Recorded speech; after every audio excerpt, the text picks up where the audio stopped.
ನವರಾತ್ರಿಯ ದ್ವಿತೀಯ ದಿನ. ದುರ್ಗೆಯ ದ್ವಿತೀಯ ಸ್ವರೂಪವಾದ ಬ್ರಹ್ಮಚಾರಿಣಿ ದೇವಿಯನ್ನು ಆರಾಧಿಸಲಾಗುತ್ತದೆ. ಬ್ರಹ್ಮಚಾರಿಣಿ ದೇವಿಯನ್ನು ಆರಾಧಿಸುವುದರಿಂದ ತ್ಯಾಗ, ವೈರಾಗ್ಯ, ಸದಾಚಾರ ಮತ್ತು ಸಂಯಮ ವೃದ್ಧಿಯಾಗುತ್ತದೆ. ಈಕೆಯ ಬಲ ಹಸ್ತದಲ್ಲಿ ಜಪಮಾಲೆ ಮತ್ತು ಎಡ ಹಸ್ತದಲ್ಲಿ ಕಮಂಡಲವಿರುತ್ತದೆ.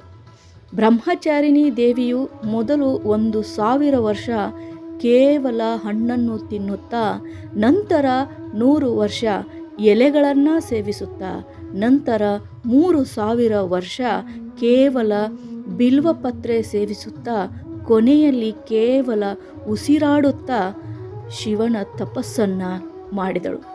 ಅವಳಲ್ಲಿರುವಂಥ ತ್ಯಾಗ, ವೈರಾಗ್ಯ, ಸದಾಚಾರ ಮತ್ತು ಸಂಯಮ ಹೇಗೆ ಅವಳು ಪಡ್ಕೊಂಡ್ಳು ಅನ್ನೋದನ್ನು ಇವತ್ತು ನಾವು ಬ್ರಹ್ಮಚಾರಿಣಿ ರೂಪದಲ್ಲಿ ನಾವು ಅವಳನ್ನು ಪೂಜಿಸ್ತೀವಿ. ಎಲ್ಲರಿಗೂ ನವರಾತ್ರಿ ಹಬ್ಬದ ಶುಭಾಶಯಗಳು.